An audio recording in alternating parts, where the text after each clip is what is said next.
Ok, irmãos? Então vamos para a nossa 11ª aula no nosso módulo de análise do livro de Tiago. Nós concluímos na última aula a nossa análise do capítulo 3 do livro de Tiago. Então vamos tentar lembrar um pouquinho daquilo que foi visto no capítulo 3. Eu disse a vocês, irmãos, que é bem provável, e o contexto nos aponta aqui, que o capítulo 3 ele esteja lidando exclusivamente com os mestres, com aqueles que lideram a comunidade, certo? Obviamente que aquilo que é dito a respeito dos mestres se aplica também a todos os crentes. E aquilo que Tiago requer dos mestres é muito parecido com o que Paulo requer dos pastores e mestres ali em Timóteo e Tito. Você precisa ter um cuidado a respeito do seu caráter, da sua conduta. Sendo que Tiago era muito mais judeu, mais apegado às tradições judaicas do que Paulo, Tiago segue a mentalidade judaica de que a conduta ela é formada basicamente por duas coisas: aquilo que você fala e aquilo que você faz. Por isso é que ele enfatiza a língua e a sabedoria. Quanto à língua, ele enfatiza a necessidade do domínio da língua para você ser uma pessoa madura espiritualmente. E então ele mostra a grande influência que a língua tem, o poder que ela tem e que por isso, se você dominar, você será capaz de dominar o seu corpo. Então ele mostra a maldade que a língua causa na pessoa e no mundo, dizendo então que não deve ser assim conosco. Nós crentes, especialmente aqui imediatamente direcionado aos pastores, precisamos aprender a controlar a nossa língua. Depois, Tiago vai abordar agora a questão prática, certo? Aquilo que se faz. E ele mostra isso como sendo algo de sabedoria.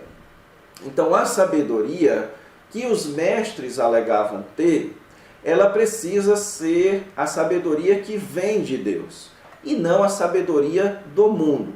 A sabedoria do mundo, ela é uma sabedoria motivada por inveja e sentimento faccioso. Ela é uma sabedoria cujos motivos, certo, são escusos dentro do coração. Então, o sábio da perspectiva mundana, ele tem motivos errados, motivos equivocados. A sabedoria que vem de Deus, ela é uma sabedoria que reflete-se em bons frutos, em boas obras. Ela é pacificadora, ela aceita a correção. Então a pessoa sábia é aquela pessoa que apresenta o fruto do Espírito. A pessoa sábia é aquela pessoa que apresenta o amor, certo? Como eu mostrei para vocês a semelhança desse texto com as listas de Paulo em 1 Coríntios 13 e Gálatas capítulo 5. Então a sabedoria, ela é essencialmente prática. Então o principal aspecto a ser avaliado no pastor não é a quantidade de coisas que ele sabe, mas o caráter ou a qualidade das coisas que ele faz.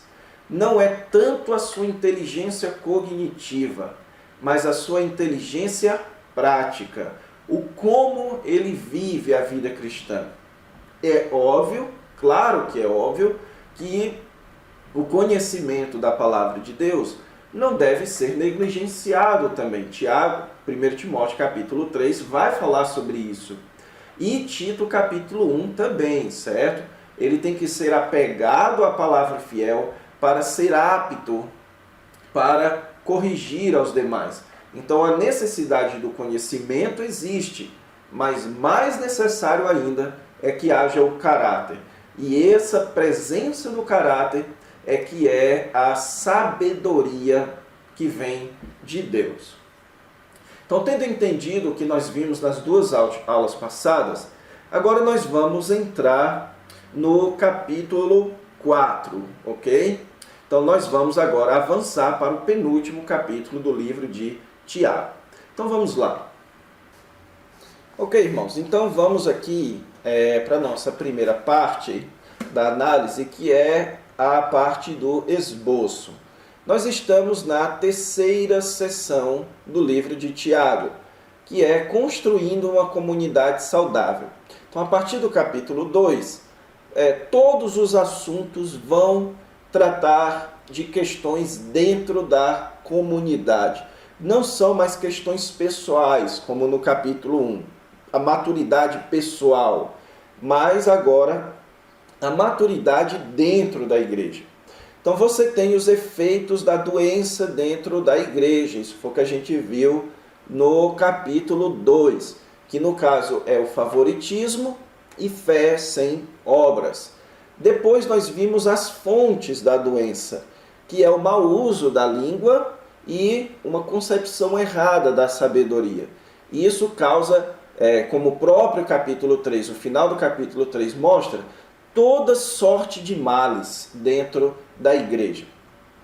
Agora, irmãos, o capítulo 4 e capítulo 5 são dois capítulos que, de acordo com muitos comentaristas, Tiago vai fazer ali uma coletânea de pequenos assuntos que são sintomas de imaturidade, certo? Tiago já não vai dar um tratamento tão detalhado a estes assuntos, mas vai tratar de pouco a pouco de pequenas questões que são expressões de imaturidade dentro da igreja. São sintomas de imaturidade. E ao mesmo tempo ele apresenta os antídotos. Ao mesmo tempo que ele apresenta o problema, ele apresenta a solução. Você tem 5 assuntos: a comunhão com o mundo, a maledicência e a ganância, a riqueza corrosiva, a paciência no sofrimento e a oração da fé. Então são estes 5 assuntos aqui que fazem parte deste ponto C, ok?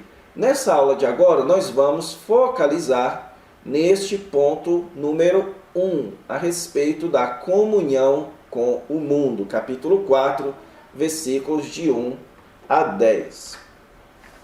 O capítulo 4, irmãos, aqui ele constitui-se em uma pausa abrupta de Tiago. Note que ele diz aqui: de onde procedem guerras e contendas que há entre vós.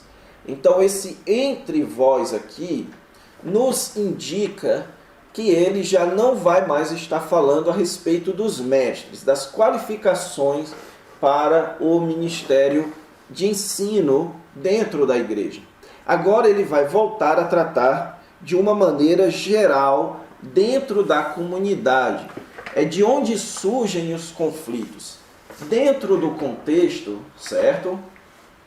Tiago havia falado da importância do mestre ser um pacificador, da importância do mestre ser um plantador de paz dentro da igreja, para que ele possa colher justiça dentro da igreja. Só que agora, para que ninguém ache que se há problemas dentro da igreja, a culpa é do pastor, a culpa é do mestre, que ninguém use essa justificativa, Tiago agora ele vai explicar de onde de fato surgem os conflitos, tanto dos pastores para com os membros, como entre as pessoas. Qual é a razão de haverem conflitos entre as pessoas, especialmente naquele contexto, entre os ricos e os pobres, os mais ricos e os mais pobres? De onde é que procedem toda essa sorte de conflitos? Então é essa questão que Tiago vai responder. E o que ele apresenta aqui como sendo a fonte dos conflitos é os prazeres que militam na vossa carne. Então deixa eu explicar alguns detalhes desse versículo 1. A palavrinha traduzida aqui, irmãos, por guerra, é a palavrinha grega polemoi, que foi a que originou a nossa palavra polêmica. Então você tem aqui Tiago tratando do uso indevido da língua, certo? De pessoas polemizando umas com as outras, de pessoas usando a sua língua, se comunicando para tentar vencer umas às outras em questões conflituosas. E a contenda é uma separação, é uma facção. Então, quando você discute com alguém, geralmente o resultado é uma contenda. Geralmente o resultado é uma quebra de um bom relacionamento. Então aqui você tem a descrição de uma situação de briga entre os irmãos. De onde é que procedem isso? Procede dos prazeres que militam na vossa carne. A palavra traduzida aqui por prazeres é desejos prazerosos. É a palavra concupiscência, um desejo. Então, os problemas de relacionamento, eles são oriundos dos nossos desejos pecaminosos. Em outras palavras, da nossa cobiça, certo? Se nós não tivéssemos um coração mau, os nossos relacionamentos não haveriam problemas, ok? E esses desejos, eles militam na vossa carne, no nosso corpo. Ou seja, existe uma guerra dentro de nós. Existe um ataque constante, um ataque militar dentro ou no nosso corpo, que é um ataque dos nossos desejos pecaminosos. Nós somos pessoas que estamos constantemente sendo atacados por desejos pecaminosos. E são esses desejos pecaminosos que causam batalhas entre os irmãos, ok? Então, o que existe dentro de nós é uma luta constante contra esses desejos pecaminosos. Mas são esses desejos que, quando nos vencem, causam os problemas que existem no nosso meio. E como é então que eles causam problemas? Então, Tiago aqui, irmãos, vai alistar 4 formas em que os desejos da nossa carne se manifestam, causando problemas. O primeiro deles é cobiçais e nada tendes. Então, a ideia de cobiça, como nós já comentamos, é o desejo de ter coisas indevidamente. Então, ele vai mostrar aqui que um dos desejos da nossa carne é a cobiça, é querer ter aquilo que nós não temos, é querer ter algo indevido, certo? Então isso se chama cobiça. É quando você cobiça uma coisa, quando você cobiça uma mulher, é quando você cobiça um objeto, é quando você cobiça um consumo. É você desejar aquilo que é indevido a você. Então isso causa muitos problemas nos nossos relacionamentos, a cobiça das pessoas. Também, matais e invejais, e nada podeis obter. Matar aqui, irmãos, claramente está no sentido figurado, certo? Então, quando você inveja muito uma pessoa, ou algo da pessoa, internamente, ou pelo menos inconscientemente, você tem o desejo de que aquela pessoa não existisse. Então, por exemplo, se você deseja muito os elogios que uma pessoa recebe por causa das suas qualidades, você inveja isso internamente ou até mesmo inconscientemente, e às vezes conscientemente, você gostaria que aquela pessoa não existisse, porque você queria aqueles elogios para você. Então é esse tipo de postura que faz as pessoas perseguirem as outras, puxarem o tapete umas das outras, que faz com que as pessoas desejem o mal, a queda de outras, para que a glória que aquela pessoa tem venha todo para você, para que você possa herdar aquilo que você inveja, certo? Depois, viveis a lutar e a fazer guerras, e nada tendes, porque não pedis. Então, deixe-me só explicar algo que eu pulei aqui, irmãos. Você tem claramente aqui um paralelismo, certo? Qual é o paralelismo? A apresentação do desejo pecaminoso e do resultado dele. Então, cobiçais e nada tendes, matais e invejais e nada podeis obter. Então, a melhor tradução para essa terceira frase seria: viveis a lutar e a fazer guerra, e nada tendes, porque não pedis. A ideia é que nós lutamos para obter as coisas, e nós não temos, porque esta não é a maneira correta de se obter.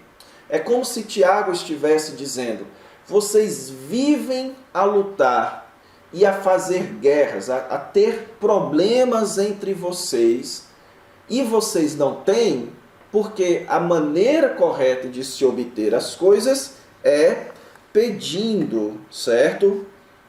Então, é você querer satisfazer algo da maneira errada. E qual é a maneira certa? É orando a Deus. Então, você gostaria de ter algo, de ter um carro melhor, de ter uma casa um pouquinho melhor. Você gostaria, certo, de ter mais a admiração das pessoas. Você gostaria, certo, de ter mais, não a admiração, ok? Porque isso é algo que só Deus precisa desejar. Mas a aprovação das pessoas, isso sim, que as pessoas aprovem seu trabalho, que as pessoas reconheçam o seu trabalho. Você gostaria que isso acontecesse? Então, ore a Deus. Ore, porque este é o meio que Deus definiu para recebermos as suas bênçãos. E então ele diz, versículo 3, mas vocês pedem e não recebem, porque pedem mal para esbanjardes em vossos prazeres. Então aqui é a quarta frase do paralelismo. A ideia aqui, irmãos, é que quando eles pedem, eles não recebem, porque os motivos por trás das suas orações não estão sincronizados com Deus, mas sincronizados com seus desejos pecaminosos. É como se uma mulher pedisse ao seu marido o cartão de crédito ou dinheiro para traí-lo com outro homem. É como se um filho pedisse dinheiro ao seu pai para desobedecê-lo. O pai que sabe que o filho quer dinheiro para desobedecê-lo, jamais vai conceder o pedido do seu filho. Então, onde é que surge todo esse clima de conflito e de confusão da igreja? Surge porque tudo, até mesmo as orações, eram movidas por desejos pecaminosos, ok? E Tiago então vai dizer, irmãos, no versículo 4, que quando nós buscamos a satisfação dos desejos pecaminosos, duas coisas acontecem. Nós somos infiéis, ou seja, nós somos adúlteros contra Deus, e nós estamos sendo amigos do mundo, nos tornando inimigos de Deus. Então, o que acontece quando nós somos movidos pelos nossos prazeres pecaminosos? Nós adulteramos contra Deus e nos tornamos seus inimigos. Então, a linguagem aqui, irmãos, é a mesma do Antigo Testamento. A igreja é a noiva de Cristo. A igreja é aquilo que Deus vê com os seus olhos, certo? Efésios capítulo 5 mostra que o desejo de Deus é que nós sejamos uma noiva adornada. Então nós somos a noiva de Cristo, a igreja. Então quando nós desejamos o pecado, quando nós agimos dentro da igreja com base nos nossos desejos pecaminosos, nós estamos adulterando contra Deus e nós estamos amando o mundo. E Deus não nos divide com o mundo. Aquele que quer ser amigo do mundo constitui-se inimigo de Deus. Isso por quê? Porque Deus ele tem ciúme de nós. Deus ele colocou o seu Espírito em nós para nos selar. É com ciúme que por nós anseia o Espírito que ele fez habitar entre nós. Ou seja, Deus colocou o seu Santo Espírito em nós para nos marcar como sendo deles. Quando nós que temos o Espírito cortejamos com o mundo, nós estamos sendo infiéis e sendo amigos ou inimigos de Deus. E isso não agrada a Deus. Deus é zeloso para com o seu povo e Deus quer exclusividade. Então, o problema na comunidade, os problemas dentro da comunidade surgem quando nós expressamos a nossa cobiça. Quando você tem raiva daquele irmão que tem um talento que você não tem. Quando você não tem paciência com aquele irmão que tem uma atitude que você não gosta. Quando você, certo, arma estratégias para desqualificar ou para excluir o irmão de um ministério que você gostaria de ter. É quando você olha para o seu pastor e olha nele de uma perspectiva negativa, mundana. Então, tudo isso são expressões de cobiça, expressões de desejos pecaminosos, de práticas pecaminosas. Então, toda vez, irmãos, que o mundo entra dentro da igreja, se o mundo entra dentro da igreja, pode crer que Deus sai de dentro dela. Se a igreja aceita o mundo dentro dela, Deus sai do meio do povo, certo? Então, aquele que quer ser amigo do mundo se torna um inimigo de Deus. Então, se nós quisermos servir a Deus, nós precisamos amar a Deus. E é isso que ele vai falar a partir de agora no versículo 6. Então, da mesma forma, irmãos, que Deus, ele anseia por nós com ciúmes, certo? Assim como Deus, ele exige de nós dedicação total a ele, ele também é gracioso para aqueles com que se arrependem. Ele dá maior graça pelo que diz, ou seja, a graça de Deus é maior do que o seu ciúme. A graça de Deus, então isso que eu disse, que se a comunidade aceita o mundo, Deus sai dela. Então essa postura de Deus, ciumenta, zelosa, ela não é maior do que a postura graciosa de Deus, uma vez que nós nos humilhamos.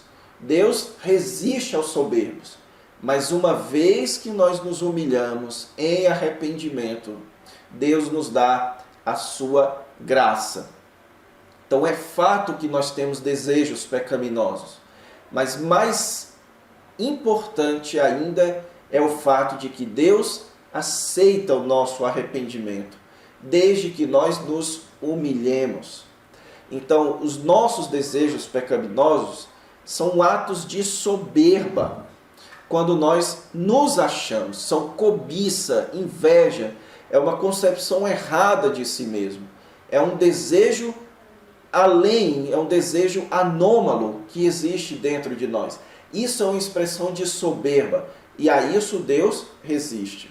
Mas ele é gracioso para com aqueles que reconhecem o seu estado pecaminoso e se humilham. Por isso é que ele diz, versículo 7, sujeitai-vos então a Deus. Ou seja, queremos resolver os nossos problemas dentro da igreja de relacionamento, vamos todos nos sujeitar a Deus e não aos nossos desejos pecaminosos. E quando você sujeita-se a Deus, você resiste ao diabo. Então aqui, irmãos, nós temos a ideia de que o diabo, certo? E em Efésios capítulo 2 é dito isso também. O diabo, ele é o atiçador da cobiça. O diabo, ele é o atiçador, ele é o tentador.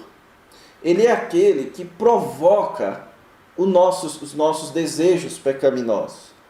Então, quando nós agimos na nossa carne, manifestamos os nossos desejos pecaminosos, nós estamos dando lugar ao diabo. Nós estamos aceitando ou nos sujeitando à influência de Satanás no nosso meio. O contrário também é verdadeiro. Assim como o Senhor Jesus Cristo resistiu ao diabo e ele fugiu, assim também acontece conosco. À medida que nós nos sujeitamos a Deus e não agimos de acordo com os nossos desejos pecaminosos, nós resistimos ao diabo e ele foge de nós. E o resultado disso, então, irmãos, é uma completa restauração dos nossos relacionamentos. Note os versículos 8 a 10, como existe aqui claramente uma linguagem comunitária. Chegai-vos a Deus, e ele se chegará a vós outros. Aqui, note a linguagem do Antigo Testamento, irmãos. A expressãozinha aqui, certo? Chegai-vos a Deus, ela tem a ideia das proclamações, dos chamados para a adoração no Antigo Testamento. Então, a ideia aqui é: reúnam-se para adorar a Deus. Reúnam-se para celebrar a Deus. Então, coloquem o centro da atenção de vocês na pessoa de Deus e não em vocês mesmos, nos seus desejos pecaminosos. Então, aqui você tem uma promessa de reciprocidade. Se voltem para Deus e Deus se voltará a vocês. Então, aqui é um chamado ao arrependimento coletivo. É um chamado para o abandono dos desejos pecaminosos e, então, o direcionamento à adoração. E uma vez que a comunidade se dirige a adorar a Deus, Deus se dirige a abençoar a comunidade. Então você tem mais uma linguagem aqui de adoração comunitária. Purificai as mãos, pecadores. Certo?